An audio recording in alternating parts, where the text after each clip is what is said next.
하나님의 말씀 레위기 12장 6절에서 8절 말씀을 함께 읽도록 하겠습니다.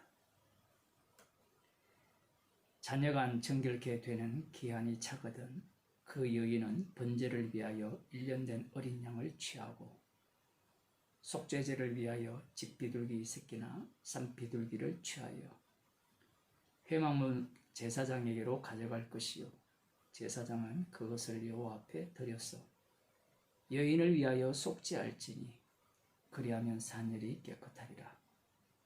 이는 자녀간 생산한 여인에게 대한 규례니라. 그 여인의 힘이 어린 양에 미치지 못하거든 산비둘기 둘이나 집비둘기 새끼 둘을 가져다가 하나는 번제물로 하나는 속죄 제물로 삼을 것이요 제사장은 그를 위하여 속할지니 그가 정결하리라. 아멘. 인간들은 이 세상을 자기 중심으로 파악하고 생각합니다. 어제 말씀드린 내용을 잠시 한 번 더 말씀드리면 이 남자를 낳았을 때, 아들을 낳았을 때와 여자를 낳았을 때 부정한 기간이 다르죠.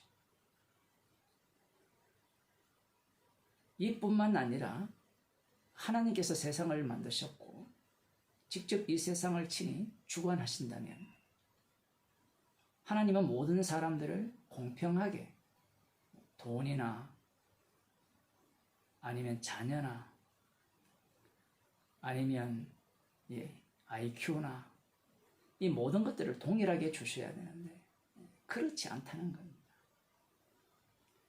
그래서 이 믿음이 없는 자들은 이런 말을 많이 하죠.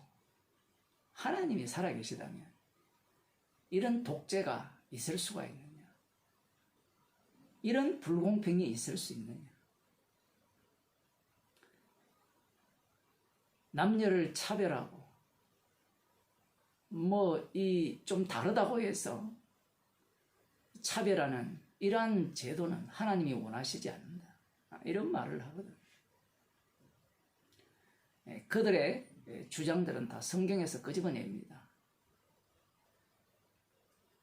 성경이 마치 인간을 위한 성경으로 그렇게 해석을 하는 거예요. 앞으로는 아마 이러한 설교도 못할 시대가 올지도 모릅니다. 어떤 나라에서는 아마 이러한 설교를 했으면 감옥에 갈지도 모르죠. 오늘 본문에서 이 자녀 이야기를 또 하죠. 우리가 지금 세 번째 이 12장을 보고 있는데 이 세상에서 아들을 낳고 딸을 낳는 것은 당연한 것이고 그 목적은 자기 기쁨을 위함이에요. 그러나 이스라엘 백성들에게 있어서 자녀 생산은 특별한 의미를 가집니다. 창세기 3장 15절에 약속된 여자의 후손, 남성 단수입니다. 그 여자의 후손, 약속의 자녀, 아브라함에게 하신 그 약속의 자녀, 그 자녀가 태어나기를 이스라엘 백성들은 소망하고 있고요.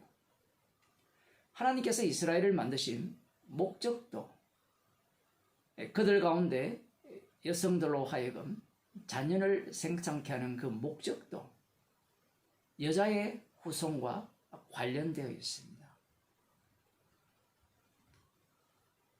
물론 이스라엘 백성 입장에서는 여자의 후손이 오면 자신들에게 구원을 가져다 주고 쫓겨났던 에덴 동산의 삶을 회복할 것이라는 그러한 기대를 품게 되겠죠. 아브라함의 약속은 그냥 갑자기 주어진 것이 아니었고요. 창세기 3장 15절에 약속하신 그 말씀의 구체화라고 볼 수 있는 겁니다. 그러면 아브라함에게 하신 그 강대한 나라, 강대한 제국이죠. 그 제국의 모양은 에덴 동산의 모습을 띌 것이라는 것은 분명합니다. 이사야 11장에도 그러한 내용이 나오거든요. 에덴 동산 같은 모습을 표현하고 있습니다. 독사굴에 손을 넣고 놀아도 독사가 물지 않고 사자가 염소와 함께 풀을 뜯어먹고 살아가는 그 세계. 지금이야 유전자 변이해버리면 그런 세계를 인간들이 얼마든지 만들 수 있죠. 이스라엘 백성들은 그러한 에덴 동산을 꿈꾸면서 약속의 자녀, 여자의 후손이 태어나기를 고대한 겁니다. 이와 달리 하나님께서도 그들의 어떤 소망과 달리 같은 소망 위에 다른 의미로서의 약속이 이루어지는데, 그들에게 요구하시는 바는 약속의 자녀, 여자의 후손이 태어나기 위해서 너희들은 부지런히 자녀를 생산해야 된다는 겁니다. 아마 이런 말을 하더라도 상당히 불쾌하죠. 우리 인간이 약속의 자손을 위해서, 여자의 후손을 위해서 만들어졌다는 말입니까? 우리가 자녀를 낳고 아들을 낳고 딸을 낳는 것이 여자의 후손을 위한 것입니까? 따질 인간들이 대부분이죠. 인간은 근본적으로 범사에 감사할 마음이 없습니다. 하나님께서는 특별히 아들을 낳았을 때 40일 부정, 딸을 낳았을 때 80일 부정을 말씀하시면서 그것이 차면 속죄 제물을 드리라고 말씀하심으로 말미암아 여자의 후손에 대한 것을 잊지 않도록, 그리고 이 자녀 생산은 여자의 후손과 관련되어 있다는 것을 말씀하시기 위해서 이러한 장치를 주신 겁니다. 그러나 인간들은 이러한 말씀을 대하게 되면 딸을 낳았을 때, 아들을 낳았을 때 부정한 기간이 지나서 속죄 제물을 드리면 깨끗해지고 죄가 용서되는구나.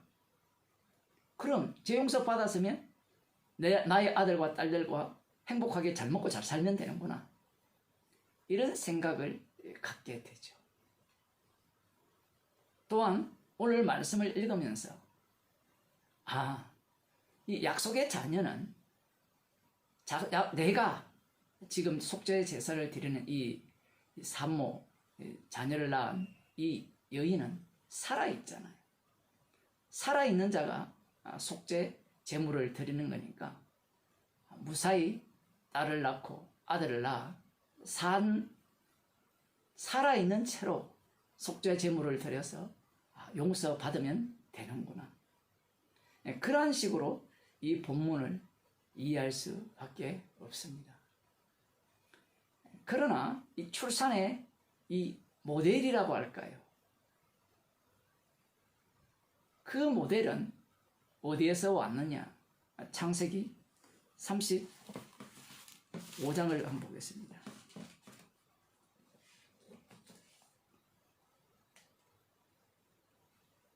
창세기 35장 16절을 보면 그들이 베델에서 발행하여 에브라스에 이르기까지 얼마 길을 격한 곳에서 라헬이 임산하여 심히 신고하더니 그가 난산할 즈음에 산파가 그에게 이르되 두려워 말라 지금 그대가 또 등남하느니라 하매 그가 죽기에 임하여 그 혼이 떠나가려 할 때에 아들의 이름은 베논이라 불렀으나 그 아비가 그를 베냐민이라 불렀더라. 야곱이 사랑하는 아내 라헬이 아들을 낳고 죽어가면서 그 이름을 베논이라고 불렀죠. 슬픔의 아들이라는 뜻입니다. 흔히 엄마를 죽이고 태어난 아들이다. 그런 의미도 담겨 있겠죠. 아니면 이 라헬 입장에서는 그렇게 기다리던 이 둘째 아들이 태어났고 그가 장성하여 하나님의 그 장자권을 이렇게 부여받는 그러한 것을 목격하지 못하고 죽는 것에 대한 억울함일까요? 그래서 베노니라고 이름을 지은 겁니다. 슬픔의 아들이라고. 여기에 야곱이 그 이름을 베냐민이라고 바꾸어 부릅니다. 참 특이해요. 베냐민의 뜻은 오른손의 아들. 오른손의 아들이라 하면 십자가신 예수님이 하나님 우편의 자리에 앉으시죠. 라헬 죽으면서 베냐민을 낳고 죽었죠. 그 죽음에서 태어난 그 아들을 이 베냐민이라 이렇게 이름을 바꾸어 줌으로 말미암아 여자의 후손, 약속의 자녀가 어떻게 어떤 상황에서 태어나는 것을 보여주고 있는 겁니다. 순서가 뒤죽박죽되기 때문에 우리들이 말씀을 볼 때는 되게 어려울 수밖에 없는 겁니다. 레위기 12장에 나오는 이 자녀 출생, 그 아들의 출생, 그 자녀들의 출생은 궁극적으로는 약속의 자손을 낳기 위함이고, 약속의 자녀가 태어나려면 어떠한 일이 일어나야 되느냐라고 하면 산모가 다 죽어야 돼요.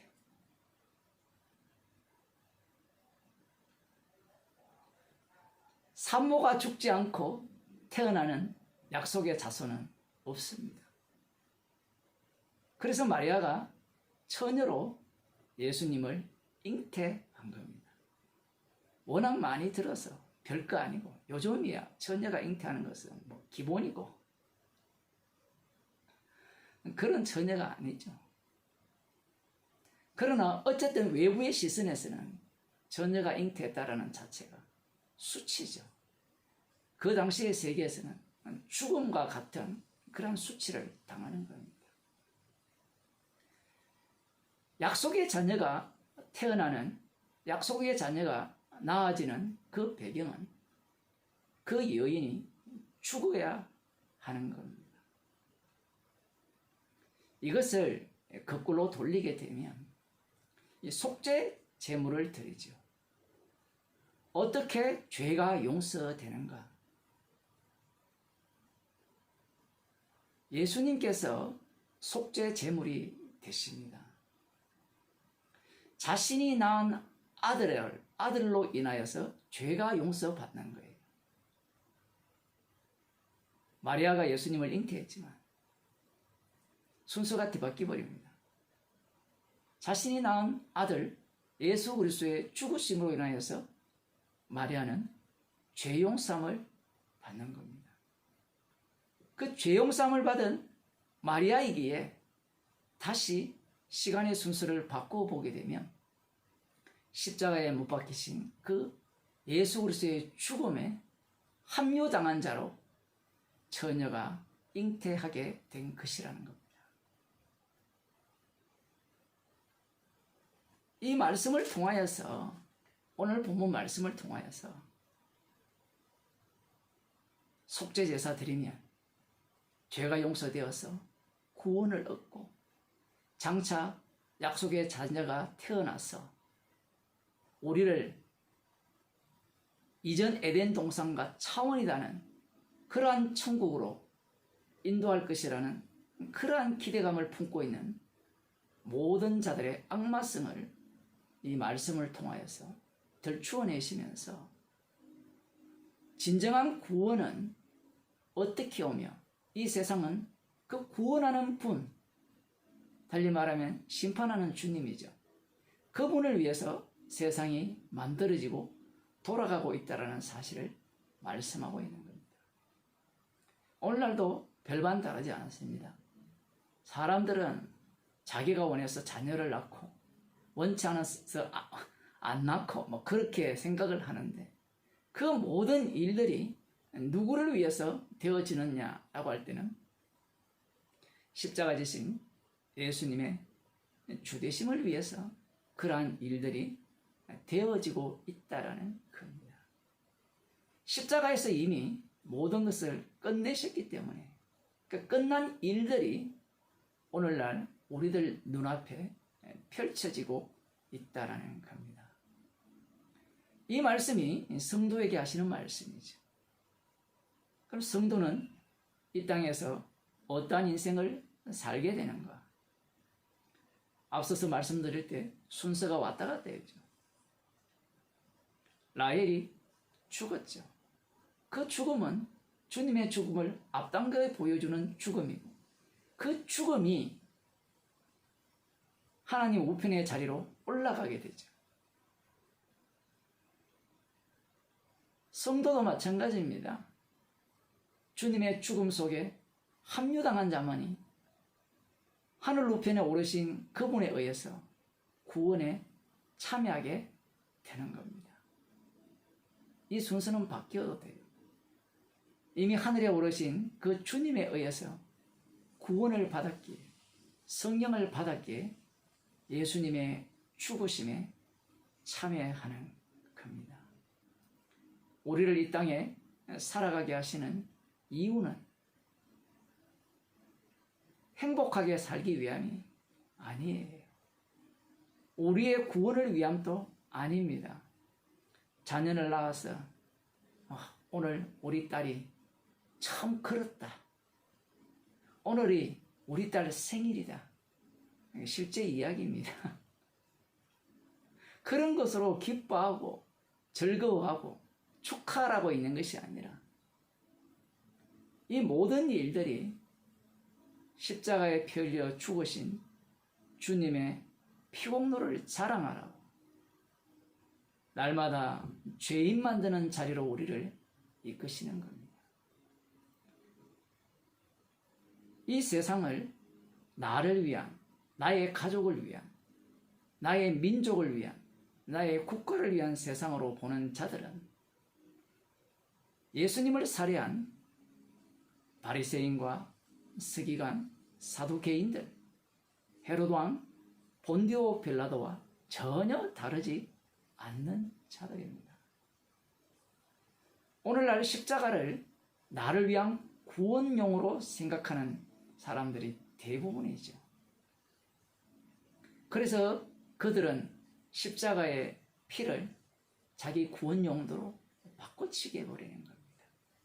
그러나 주님의 능력은, 십자가이신 주님은 지금 또 살아계시기 때문에 그들의 노림수에 놀아나지 않습니다. 그 속에 우리들을, 자기 백성을 투입시키셔서 주님이 당하신 그 고난 속으로 합류시키시고 그 속에서 십자가의 피능력을 오늘도 친히 이 땅 가운데 펼치시고 계시는 겁니다. 기도하시겠습니다.